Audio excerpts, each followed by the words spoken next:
What's up, everyone? Jets take off. Brutal loss. Jets lose to the Vikings. Final score 22-27. Came down to the last drive of the game, and there is a lot to talk about. There was a lot of good and some ugly. The first thing that was ugly was the red zone play calling by Mike LaFleur. I think that's what stands out the most, is the Vikings got touchdowns and we got field goals. See, if we want to be one of the better teams in the league, we have to score touchdowns consistently instead of settling for field goals. That was a big problem. I felt like Mike LaFleur was getting way too cute in the goal line opportunities, and especially in the red zone, trying to do end arounds and just run up the middle. I just was not a fan at all. It was really bad, and I think that was the difference.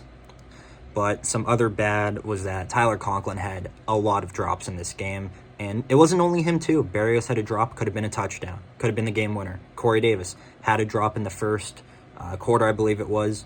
And one of the drops led to a Mike White interception. So drops really hurt us. They cost us a turnover at one point.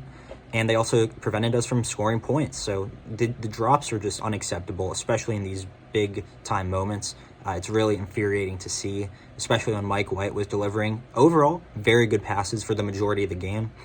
Speaking of Mike White, the one knock I have on him is that he missed a few too many throws just by this much.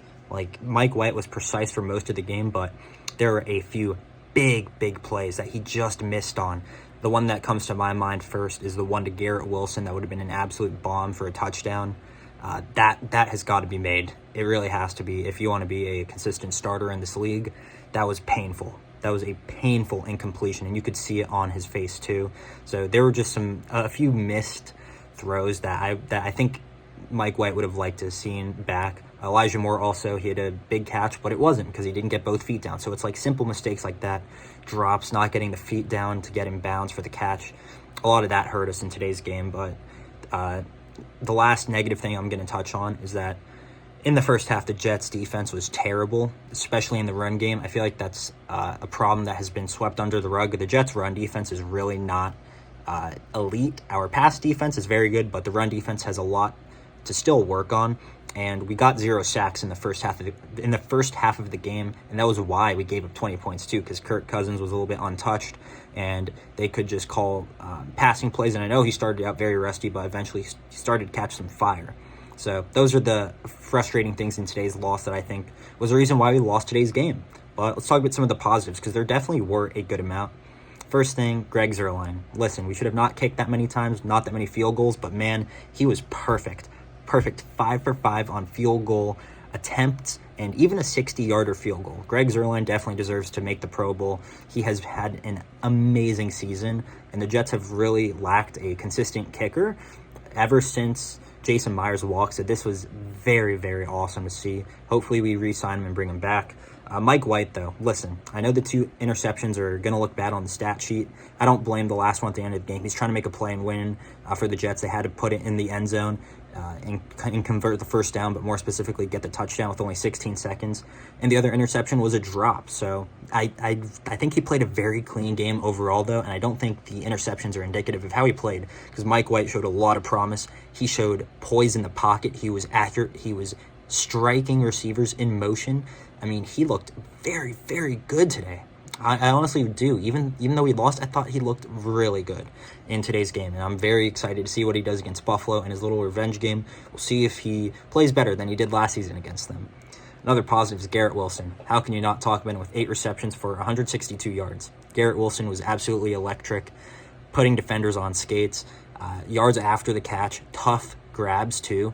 So Garrett Wilson was absolutely amazing in this game, in my opinion, and I mean, he's going to be a superstar. He already kind of is, in my opinion. It's just the consistency that kind of needs to be there a little bit more. Like we saw a miscommunication on a play with Mike White where I don't think he got off of the defensive back that was covering him, and Mike White thought that he would, and he delivered a good pass, but Garrett Wilson could not shake off the defender, so that happened.